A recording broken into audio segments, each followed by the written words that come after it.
أعوذ بالله من الشيطان الرجيم. بسم الله الرحمن الرحيم.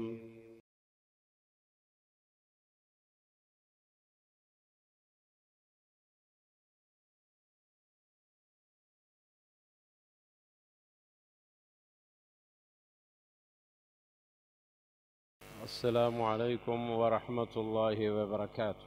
الحمد لله والصلاة والسلام على رسول الله وعلى آله وأصحابه أجمعين، أما بعد. فأعوذ بالله من الشيطان الرجيم. بسم الله الرحمن الرحيم.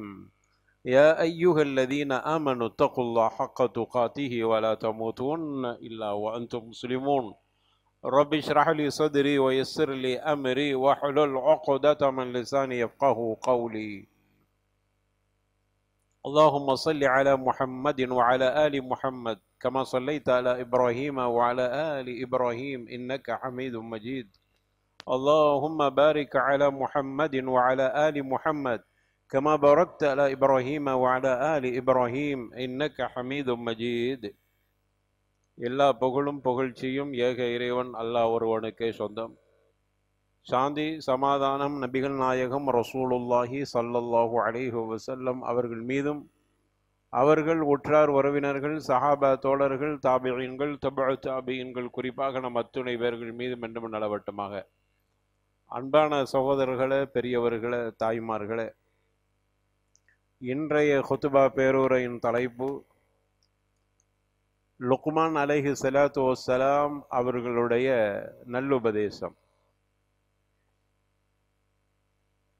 லுக்மான் அலைஹி ஸலாத்து வஸ்ஸலாம் அவர்கள் நபியா நபி இல்லையா என்பதில் அறிஞர்கள்ட்ட கருத்து வேறுபாடு.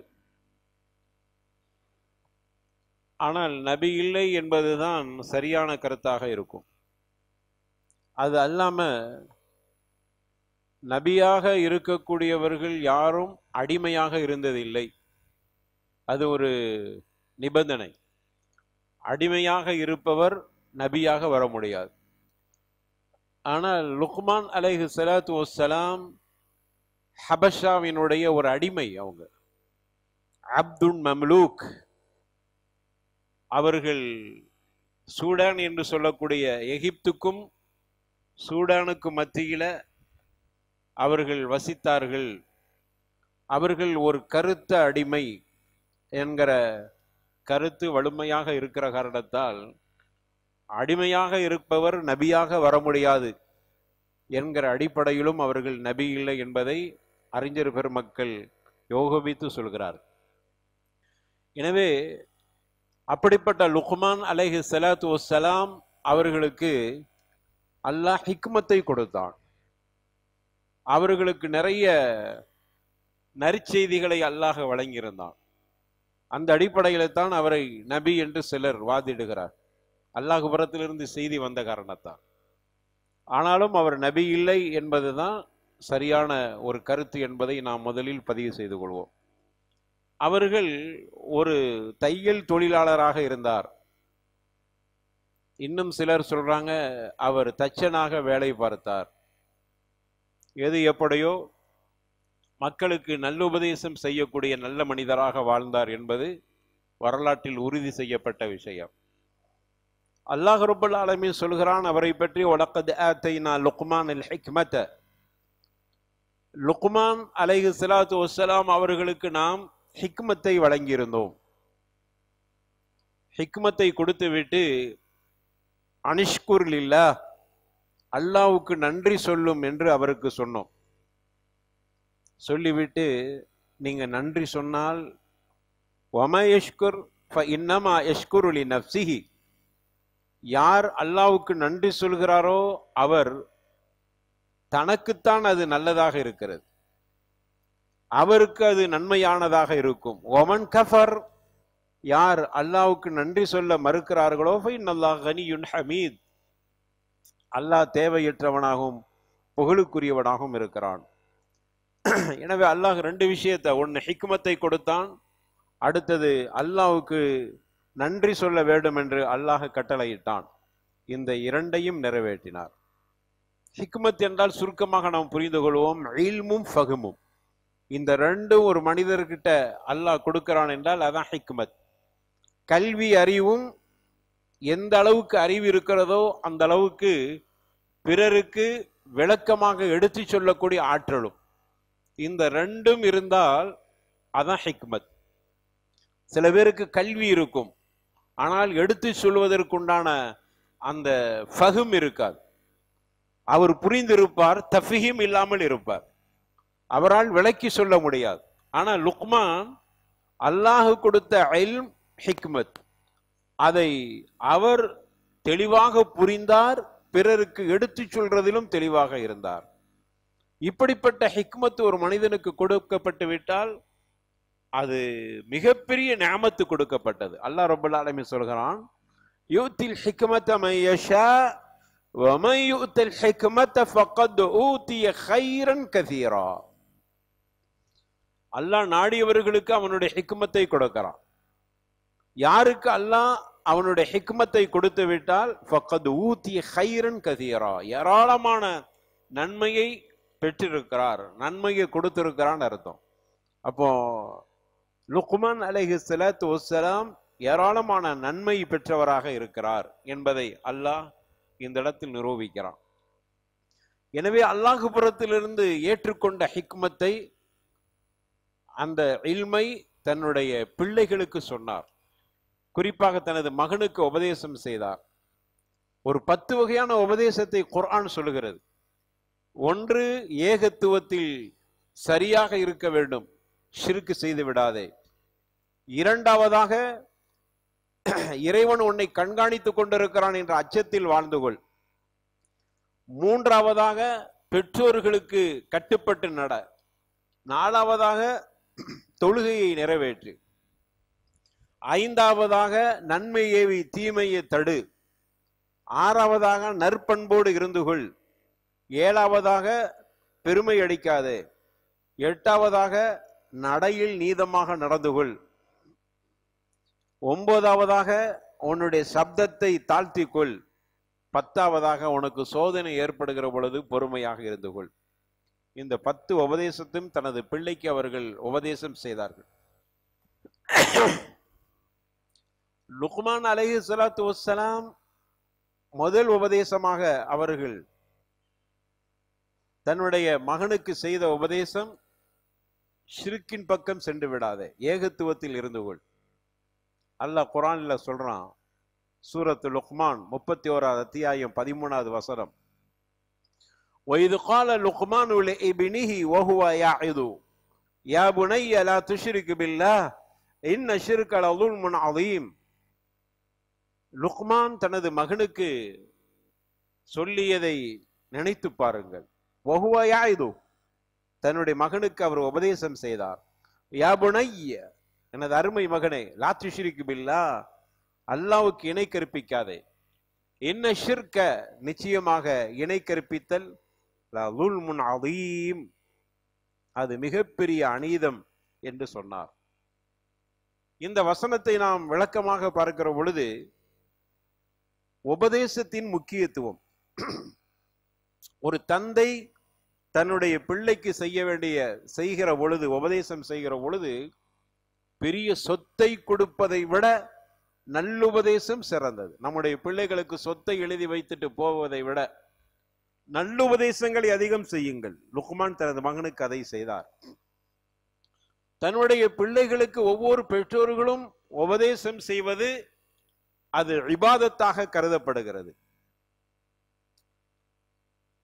ஒவ்வொரு பெற்றோரும் தன்னுடைய பிள்ளைகளுக்கு செய்கிற அந்த உபதேசம் ஒரு அழியாத சொத்தாக இருக்கிறது. ஒரு முர்சலான செய்தியை பார்க்க முடிகிறது. மா நஹில வலதுன் வாலிதன் மின் நுஹலின் அஃதல மின் அதபின் ஹசனின். ஒரு தந்தை தன்னுடைய பிள்ளைகளுக்கு பெருத்த சொத்துக்களை கொடுப்பதை விட நல்லொழுக்கத்தை கற்றுக் கொடுப்பது அதை விட சிறந்ததாக இருக்கிறது. நிறைய பெற்றோர்கள் சொத்தை சேர்த்து வைத்துவிட்டு பிள்ளைகளை ஒழுக்கமற்றவர்களாக வளர்த்து கடைசியில் அந்த பிள்ளைகள் தந்தைக்கு எதிராகவே ஆகிவிடுகிறார். தந்தை சொத்தை சேர்த்து வைத்து விட்டு போனார், ஆனால் பிள்ளைகளுக்கு ஒழுக்கத்தை கற்றுக் கொடுக்கவில்லை. பெற்றோர்களுக்கு துவா செய்யாத பிள்ளைகளாக மாறிவிடுகிறார். அதற்கு காரணம் பிள்ளைகளுக்கு ஒழுக்கத்தை கற்றுக் கொடுக்கவில்லை. அதனால ஒரு தந்தைக்கு மிகப்பெரிய கடமை தன்னுடைய பிள்ளைகளுக்கு நல்லுபதேசம் செய்து கொண்டிருக்க வேண்டும். அதுவும் இந்த மாதிரியான காலகட்டத்தில் நம்முடைய பிள்ளைகள் வழி தவறி செல்வதற்கு பல காரணங்கள் இருக்கிறது, பல காரியங்கள் இருக்கிறது. வீட்டை விட்டு வெளியில் போகாமல் இருந்தாலே பிள்ளைகள் வழிகட்டு போகிற அளவுக்கு இன்னைக்கு உள்ள நிலை அந்த அளவுக்கு ஆகியிருக்கிறது. இப்படியான காலகட்டத்தில் பிள்ளைகளுக்கு நல்லுபதேசம் செய்வது பெற்றோர்கள் மீது கடமை. எனவே நீங்கள் பெரும் சொத்துக்களை உங்களுடைய பிள்ளைகளுக்கு சேகரிப்பதை விட உங்க பிள்ளைகளுக்கு அடிக்கடி நல்லுபதேசம் செய்யுங்கள். பெற்றோர்களுக்கு தன்னுடைய பிள்ளைகளுக்கு உபதேசம் செய்வது கடமையாக இருக்கிறது. நபிமார்கள் உடைய சுன்னத், எல்லா நபிமார்களும் தன்னுடைய பிள்ளைகளுக்கு உபதேசம் செஞ்சிருக்கிறார். நூஹ் அலைஹிஸ்ஸலாத்து வஸ்ஸலாம் தன்னுடைய மகனுக்கு உபதேசம் செய்தார். அல்லாஹ் ரப்பல் ஆலமீன் திருமறையில சொல்லி காட்டுகிறான். எல்லோரும் அத மாதிரியான உபதேசங்களை செய்திருக்கிறார்.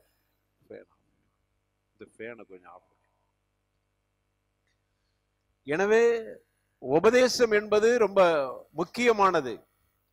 பெற்றோர்கள், ஒவ்வொரு பெற்றோர்களும் தன்னுடைய பிள்ளைகளை நல்லொழுக்கத்தோடு வளர்க்க வேண்டுமானால் உபதேசம் மிக முக்கியமானதா. மக்களுக்கு பிடிக்காத ஒன்று உபதேசம் செய்வதுதான். இன்னைக்கு உள்ள சூழலில் யாராவது நசிஹத் செய்ய போய்விட்டால் பிடிக்காது. ஆனால் நசிஹத், உபதேசம் மிக முக்கியமானது. இறுகி போயிருக்கிற கல்புகளை நசிஹத் அப்படி இலக்கிவிடும். நசிஹத்துக்குண்டான மிகப்பெரிய ஃபாயிதா தான் நசிஹத் இருக்குத. நல்லுபதேசம் இறுகி போயிருக்கிற இதயங்களை அப்படியே லேசாக்கி விடும். நசிஹத் கவனமற்று இருக்கிற மக்களை கவனத்தின் பக்கம் திருப்பும். அவசரமான மக்களை அவசரத்திலிருந்து தடுக்கும். இதெல்லாம் நசிஹத்துக்குண்டான பலாபலன். மனோ இச்சையில் மூழ்கி கிடக்கிற பிள்ளைகளை இந்த நசிஹத் அவர்களை அதிலிருந்து காப்பாற்றும். துனியாவுடைய மோகத்தில் இருப்பவர்களை நசிஹத்தின் மூலமாக வெளியில் கொண்டு வரலாம். கல்வி அறிவு குறைவாக இருக்கக்கூடியவர்களுக்கு அதிகமாக நசிஹத் செய்யுங்கள். அவர்கள் ஓரளவு விழிப்புணர்வு பெறுவார்கள். பெருமையில் இருக்கக்கூடியவனுக்கு நசிஹத் செய்யுங்கள், பெருமையிலிருந்து விடுபடுவான். அல்லாஹ் சொல்கிறான், வதக்கிர் ஃபஇன்ன ذிக்ரா தன்ஃபஉல் முஃமினீன். அதிகமாக ஞாபகப்படுத்துங்கள், உபதேசம் செய்யுங்கள். நல்லுபதேசம் மூமின்களுக்கு பயனளிக்கும் என்று அல்லாஹ் ரப்பல் ஆலமீன் குறிப்பிடுகிறான். எனவே நசிஹத் அவசியமானது, அவசியமானது. எல்லா மக்களும் ஒவ்வொருவருக்கும் வசியத்து செய்து கொள்ள வேண்டும், நசிஹத் செய்து கொள்ள வேண்டும். நசிஹத் என்பது, நல்லுபதேசம் என்பது ஒரு மூமினுடைய ஹக்காக இருக்கிறது. ஹக்குல் முஸ்லிம் அலல் முஸ்லிம் சித் ரசூலுல்லாஹ் ஸல்லல்லாஹு அலைஹி வஸல்லம் சொன்னாங்க. ஒரு முஸ்லிம் இன்னொரு முஸ்லிமுக்கு செய்ய வேண்டிய கடமைகளில் 6இல் 1 ஒருவருக்கு நீங்கள் நசிஹத் செய்யுங்கள். நசிஹத் செய்தால் அவர் அந்த நசிஹத்தை நீ நசிஹத்தை ஏற்றுக்கொள். நான் ஒருவருக்கு நசிஹத் செய்யறேன்னா அதை அவர் கபூல் செய்யணும். இதுதான் ஒரு முஸ்லிமுக்குள்ள ஹக்கு. நசிஹத் செய்வது ஒருவருக்கு ஹக்கு என்றால் அதை ஏற்றுக்கொள்வது இன்னொருவருக்கு ஹக்காக இருக்கிறது. அல்லாஹ்வுடைய தூதர் ஸல்லல்லாஹு அலைஹி வஸல்லம் சொன்னாங்க, இன்ன அபகதல் கலாம் இலல்லாஹ். அல்லாஹ்வுக்கு ரொம்ப பிடிக்காத கோபமான வார்த்தை என்ன தெரியுமா? இன்னைக்கு இதுதான் மிகப்பெரிய எல்லா மக்கள்கிட்டையும் சொல்ல வேண்டிய விஷயம். அல்லாஹ்வுக்கு பிடிக்காத ஒரு வார்த்தை, அல்லாஹ்வுக்கு கோபத்தை உருவாக்கக்கூடிய வார்த்தை என்ன தெரியுமா? அயகுல ரஜுலு லி ரஜுலி இத்தகில்லா. ஒரு மனிதர் இன்னொரு மனிதனை பார்த்து தப்பு செய்கிறார், அவரை பார்த்து இத்தகில்லா, அல்லாஹ் பயந்துக அப்படின்னு சொல்லும் போது அதை கேட்கிற அந்த மனிதர் சொல்ற, அலைக்க நப்சக்க, நீ அல்லாஹ் பயந்துக்க, எனக்கு நீலாம் உபதேசம் செய்ய வேண்டாம் என்று ஒரு மனிதன் அப்படி ஒரு வார்த்தையை சொன்னால் அதுதான் அல்லாஹ்வுக்கு பிடிக்காத வார்த்தை. இன்னைக்கு ஏறக்குறைய மக்களுக்கு நசிஹத் செய்தால் ஏற்றுக்கொள்ள மறுக்கிறார். உபதேசத்தை ஏற்பதற்கு இன்னைக்கு ஆள் இல்லை. உபதேசம் செய்யக்கூடிய மக்கள் நிறைய இருக்கிறாங்க, நாசிஹி நிறைய வந்துட்டாங்க. ஆனா கபூல் செய்யக்கூடிய எண்ணம் நிறைய பேருக்கு இல்லை. இவன் என்ன உபதேசம் செய்து நான் என்ன கேட்கிறது என்கிற ஒரு நிலை. ஒருவருக்கு உபதேசம் செய்தார், ஒருவர் ஒரு பிரச்சனையில் மாட்டியிருக்கிறார், ஒரு தப்பை செய்கிறார், அவரை பார்த்து இதை செய்யாதீர்கள் என்று சொல்லுகிற பொழுது அவர் திரும்ப கேட்கிறார், எனக்கு மாதிரி உனக்கு வந்தா தெரியும், உனக்கு வந்தா நீ விட்டு கொடுத்துருவாயா என்று கேட்கிறார். இதே முதல்ல தப்பு. உண்மையிலே அதே மாதிரி பிரச்சனை எனக்கு வந்தா நானும் ஏற்றுக்கொள்ள மாட்டேன், உன்னுடைய மனநிலையில தான் இருப்பேன். ஆனா உன் மீது என்ன கடமை, நீ எனக்கு நசிஹத்து பண்ணணும். எனவே ஒவ்வொரு மனிதனும் புரிந்து கொள்ளுங்கள், நமக்கு ஏற்பட்டிருக்கிற பிரச்சனை ஒருவர் அதை செய்யாத என்று தடுக்க வருகிறார், நசிஹத்து பண்ணுகிறார் என்றால் நீங்க புரிந்து கொள்ளுங்கள், எனக்கு ஏற்பட்ட பிரச்சனை அவருக்கு ஏற்பட்டாலும் அவரும் அப்படித்தான் நடந்து கொள்வார். எனக்கு உபதேசம் செய்ய வந்து விட்டார், ஆனா அவர் வாழ்க்கையில வருகிற பொழுது அப்படித்தான் இருப்பார். ஆனா என் மீது கடமை என்ன தெரியுமா, நான் அவருக்கு உபதேசம் செய்வது. அதே மாதிரி அவர் பாதிக்கப்படுகிற பொழுது நான் உபதேசம் செய்வதை போன்று நான் பாதிக்கப்படுகிற பொழுது எனக்கு அவர் உபதேசம் செய்கிறார். ஏற்றுக்கொள்ளுங்கள். உபதேசத்தை மறுக்கக்கூடிய வார்த்தைகள் ஏதாக உங்களிடத்திலிருந்து வந்தால் அதுதான் இறைவனுக்கு பிடிக்காத வார்த்தை. இன்னைக்கு உள்ள பிள்ளைகள்கிட்ட உபதேசம் செய்ய முடியாது. பெரியவர்கள் அனுபவசாலிகள் தங்களுடைய அனுபவத்தை நசீஹத்தாக சொல்கிறார்கள். எந்த புள்ள கேட்கிறார்கள்? பெரியவர்களுடைய அனுபவம், அது தஜ்ருபா, அது கண்டிப்பா அவசியமானது. பல விஷயங்களை கடந்து வந்தவர்கள் அந்த பெரியவர்கள். உன்னோட நிறைய சிரமங்களை பற்றி அவர்கள் அதாவது பாடம் படித்து அவர்கள் இன்னைக்கு சாதனை புரிந்தவராக இருக்கிறார். உனக்கு உபதேசம் செய்கிறார். ஏற்றுக்கொள்ளுங்கள் அருமையானவர்களை. நசீஹத்தை புறக்கணிக்கிற காலம் வந்துவிட்டால் ரொம்ப மோசமான நிலைக்கு தள்ளப்பட்டு விடுவோம். இன்னைக்கு சமூகத்தை ஒன்றிணைக்கக்கூடிய சரி செய்வது உபதேசம்தான். நசீஹத்தின் மூலமாகத்தான் சமூகத்தை காப்பாற்ற வேண்டியிருக்கு. முதல்ல நசீஹத்தை பற்றியான ஒரு தெளிவை நாம் பெற்றுக்கொள்ள வேண்டும் என்பதற்காக வேண்டித்தான் லுக்மான் அலைஹிஸ்ஸலாத்து வஸ்ஸலாம் அவர்களுடைய அந்த உபதேசத்துக்கு போகும் முன்னாடி முதல்ல உபதேசத்தினுடைய அவசியத்தை புரிந்து கொள்ள வேண்டும் என்ற அடிப்படையில் சொல்கிறேன். அருமையானவர்களே, உபதேசம் ரொம்ப முக்கியமானது. அத்தீனு நசீஹா, இந்த நம்ம மார்க்கமே நசீஹா தான். ரசூலுல்லாஹி ஸல்லல்லாஹு அலைஹி வஸல்லம் சொன்னாங்க, இந்த மார்க்கம் நல்லுபதேசம், மார்க்கம் நல்லுபதேசம் என்று சொன்னார். நசீஹத்துல பரக்கத் இருக்கிறது, மறந்துடாதீங்க. நசீஹத்துல பரக்கத் இருக்கிறது. அல்லாஹ் அதுல துணை செய்வான். நசீஹத் பல முஷ்கில்களை, பல பிரச்சனைகளை அது தீர்த்து வைக்கக்கூடியதாக இருக்கிறது. இன்னைக்கு நிறைய பேர் பிரச்சனையில மாட்டிக்கொண்டு இருக்கிறார். அவர்களுக்கு யாரும் நசீஹத்து சொல்வதற்கு ஆள் இல்லை. அப்படியோ நசீஹத்து செய்ய போனால் நசீஹத்தை ஏற்றுக்கொள்ற மனநிலை இல்லை. நசீஹத்தை கபூல் செய்யுங்கள், உங்களுடைய பிரச்சனைகளுக்கு தீர்வு. அல்லாஹ்வே சொல்றான், வல்லாத்தி தகாஃபூன நுஷூஸஹுன்ன ஃபஐதுஹுன்ன, வல்லாத்தி தகாஃபூன நுஷூஸஹுன்ன. கணவன் மனைவிக்கு மத்தியில் பிரச்சனை ஏற்பட்டு விட்டால் நுஷூஸ் வந்துரும் பயப்படுறாங்க, பிரச்சனை வந்துரும் பயப்படுறாங்க. பிரச்சனை வரும் என்று பயப்படுகிற பொழுது ஃபஐதுஹுன்ன, அவளுக்கு உபதேசம் செய்யுங்கள். இந்த அளவுக்கு இன்னைக்கு உபதேசம் செய்யப்படுவது இல்லை. இன்னைக்கு கணவன் மனைவி பிரச்சனை வந்தனா அதை பெரிய அளவில் விரிவுபடுத்துற அளவுக்கு இருக்கிறது, அதை பெருசாக்குற அளவுக்கு இருக்கிறது. ஏன் இன்னைக்கு தலாக்கு ஹுலா என்பதெல்லாம் கூடிவிட்டது. அதற்கு தீர்வு காணும் முன்னாடி முதல்ல நசீஹத்து செய்யுங்கள். ஒவ்வொருவர்களும் நசீஹத்து செய்ய படித்துக் கொள்ளும். குர்ஆன் சொல்கிறது, உங்களுடைய பிரச்சனை வல்லாத்தி தகாஃபூன நுஷூஸஹுன்ன ஃபஐதுஹுன்ன, உங்களுடைய பிரச்சனைகளுக்கு தீர்வு உபதேசத்தின் மூலமாகத்தான் இருக்கிறது. தன்னுடைய மகள் கணவனை பற்றி பிரச்சனை என்று சொல்லுகிற பொழுது தந்தையாக இருக்கக்கூடியவர் ரெண்டு பேரையும் உட்கார வைத்து உபதேசம் செய்யணும். அப்படி தந்தை யார் இருக்கிறார் இன்னைக்கு? அப்படியான தந்தைகள் இல்லையே. அதனால தான் செய்தி வெளியில் வருகிறது. உபதேசம் செய்வதற்கு தந்தைக்கும் தெரியாது. அவனுடைய பார்வையெல்லாம் தன்னுடைய மகள் என்கிறதோடு அந்த வட்டத்துக்குள்ளே அதை விட்டு தாண்டுவது இல்லை. உபதேசம் தான் பரக்கத்து இருக்கிறது, பல பிரச்சனைகளுக்கு தீர்வு இருக்கிறது என்று நமக்கு குர்ஆன் சொல்லி தருகிறது. ஹதீஸின் மூலமாக விளங்கிக் கொள்ள முடிகிறது. லுக்மான் அலைஹிஸ்ஸலாத்து வஸ்ஸலாம் தனது மகனுக்கு உபதேசம் செய்திருக்கிறார்கள். எனவே உபதேசம் மிக முக்கியமானது. ஒவ்வொரு காலகட்டத்திலும் குடும்பங்களில் பிரச்சனை வருகிற பொழுது குடும்பத்தின் தலைவர் இருவர்களையும் உட்கார வைத்து நியாயமாக பேசட்டும். தன்னுடைய மகள் பக்கம் சாய்ந்து விடக்கூடாது, தன்னுடைய மருமகனை வெறுப்பாக பார்த்து விடக்கூடாது. பொது மனசனாக உட்கார்ந்து நீ நசீஹத் செய்துவார், உன்னுடைய குடும்ப பிரச்சனை வெளியில போவாது. அதற்கு என்ன காரணம் தெரியுமா? நசீஹத் செய்வதற்கும் அவருக்கு தெரியல, நசீஹத் செய்யக்கூடிய அந்த தகுதியும் அவருக்கு இல்லை. அவர் நசீஹத் செய்தால் முதல்ல மருமகன் ஏற்றுக்கொள்ளடுவே, நீ அந்த அளவுக்கு தகுதியானவனாக இருக்கிறாயா, அவன் திருப்பி உன்னை பார்த்து கேட்டு விடுவானே, அதற்குண்டான லாயக்கில் தான் இருக்கிறாயா? இல்லையே. சமீபத்தில் ஒரு கணவன் மனைவி பிரச்சனை, ஒரு சகோதரரை கூப்பிட்டு அன்பா கூப்பிடுற, வாப்பா உன்னுடைய விஷயத்தை பேசி தீர்ப்போம் என்று. அதெல்லாம் வர முடியாது, உங்கள நாங்க நசீஹத் கேட்கறதுக்கு இல்லை. இப்ப என்ன சொல்றது? எப்படியான நிலைக்கு தள்ளப்பட்டிருக்கிறது சமூகம் பாருங்க. நசீஹத் என்றால் ஒரு வெறுப்பாக நினைக்க, இவன் என்ன நசீஹத் பண்றது? ஒரு விஷயத்தை புரிந்து கொள்ளுங்கள், உங்களுக்கு நசீஹத் செய்கிறவர் உங்களை விட தேர்ச்சியானவர், அறிந்தவர், கற்றவர், நீங்க முட்டாள் அப்படின்னு அர்த்தம் அல்ல. உங்களுக்கு மாதிரி அவருக்கு பிரச்சனை வருகிற பொழுது நீங்க நசீஹத் செய்ய வருவீங்க. உங்களுக்கு மாதிரி அவருக்கு பிரச்சனை ஏற்படுகிற அந்த சந்தர்ப்பத்தை நீங்க நடந்து கொண்ட அதே தவறைத்தான் அவரு செய்வார். மனிதன் அப்படித்தான் இருப்பான். அவனுக்கு நசீஹத்தின் மூலமாக அவனை வென்றெடுக்க வேண்டும். இந்த அளவுக்கு நசீஹத்துல ஃபாயிதா இருக்குது. எனவே பெரியவர்களுக்கு நான் சொல்லிக் கொள்கிறேன், பெற்றோர்களுக்கு சொல்லிக் கொள்கிறேன், அடிக்கடி நசீஹத்தை செய்து கொள்ளுங்கள். நல்லுபதேசம் மிகப்பெரிய பயனை கொடுக்கும்.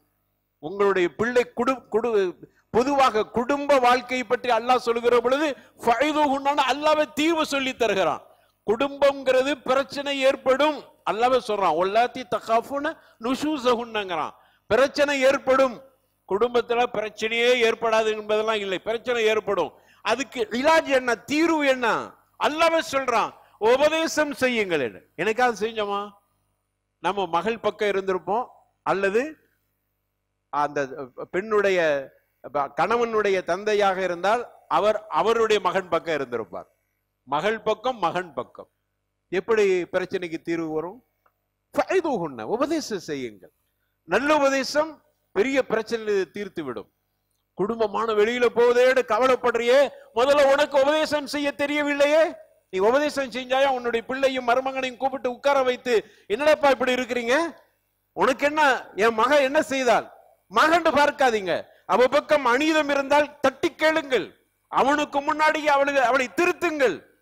அவனுக்கு சந்தோஷமா இருக்கும், மாமா அழகா பேசுறாரு, நீதமாக பேசுகிறாரு, இவரை விட்டு விட்டு நான் எங்க வெளியே போகிறது, நான் என் கோர்ட்டுக்கு போக முடியும், தேவையில்லை, அவரே பேசி தீர்ப்பார். அவர் கபூல் செய்வதற்கு ஏதுவாக இருக்கும். நசீஹத்து சரியாக செய்யப்படவில்லை என்ற குறைபாடும் இருக்கிறது. நசீஹத்தை புறக்கணிக்கிற சமூகம் கூடிவிட்டது என்கிற கவலை இருப்பதை போன்று நசீஹத்து செய்வதற்கு தகுதியற்றவர்களும் இருக்கிறார்கள் என்பதை நினைக்கிற பொழுது வருத்தமாகவும் இருக்கிறது.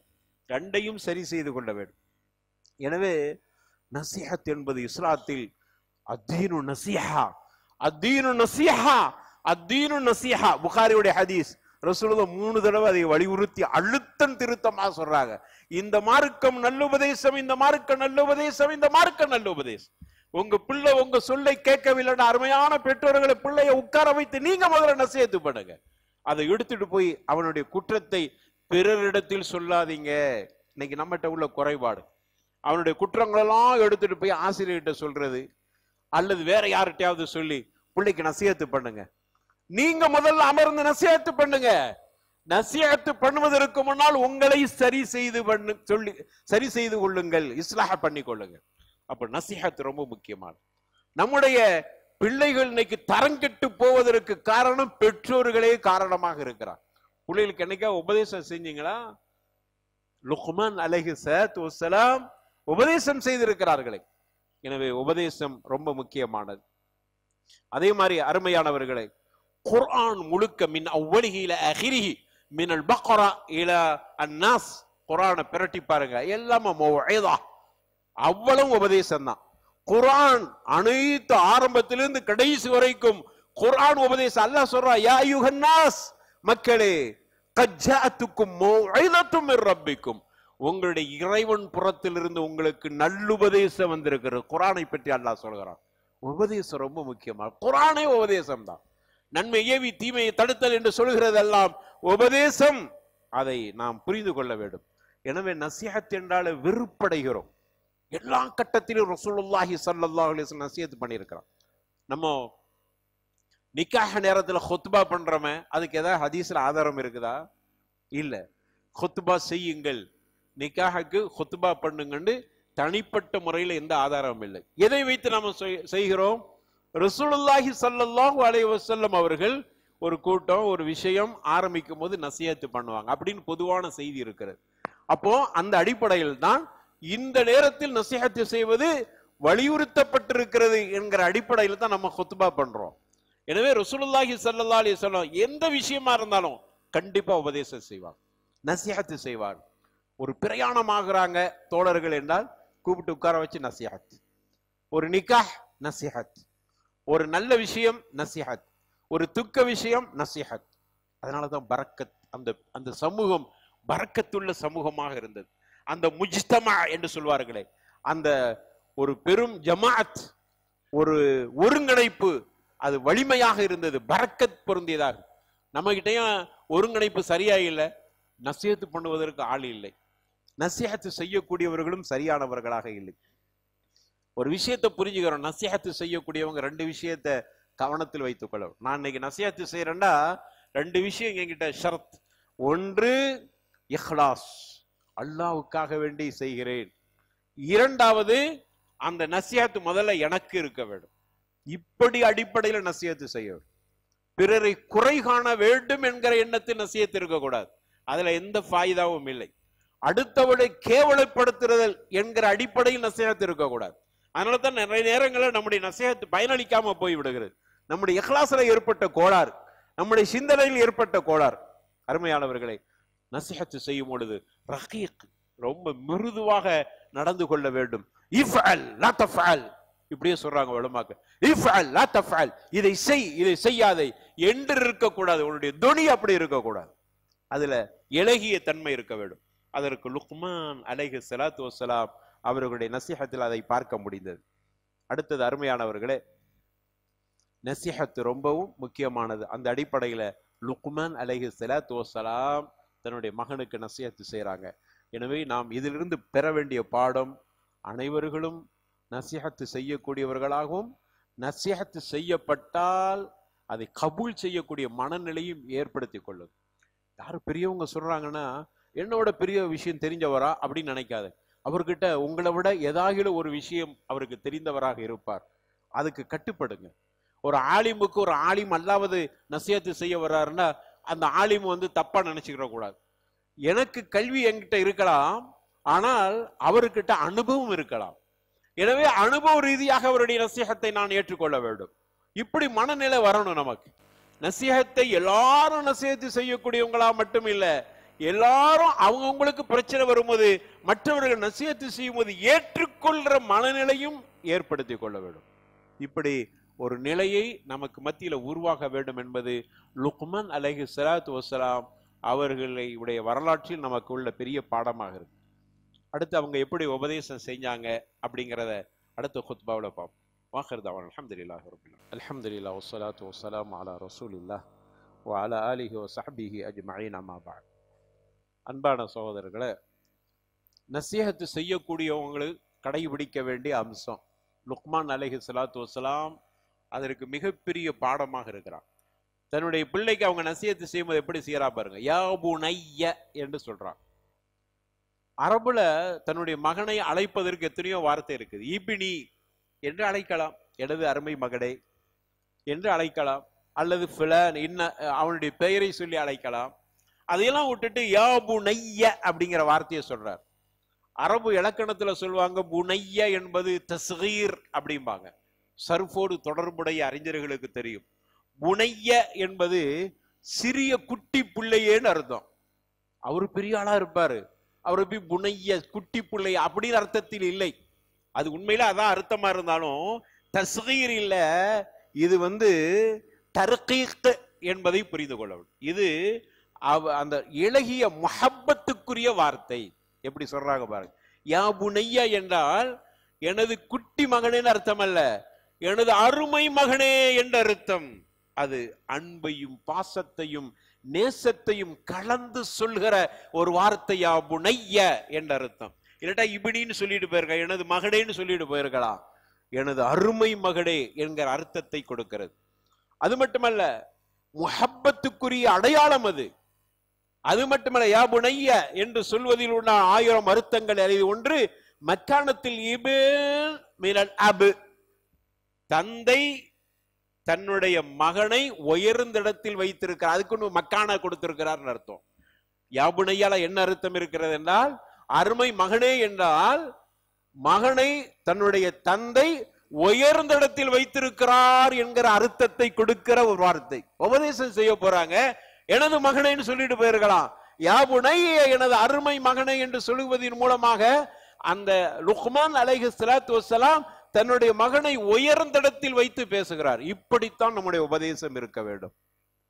மட்டுமல்ல, யா புனைய என்று சொல்வதன் மூலமாக அவருடைய புத்தி திறப்பதற்கு முன்னால் அவருடைய கல்பு திறக்கிறது. நிறைய பேருடைய உபதேசங்கள் சிந்தனையை தூண்டி விடுகிறது, புத்தியை அவர் செதுக்கி விடுகிறது, புத்தியை தீட்டி விடுகிறது என்று சொல்லலாம். ஆனால் கல்பை திறக்கவே மாட்டேங்குது.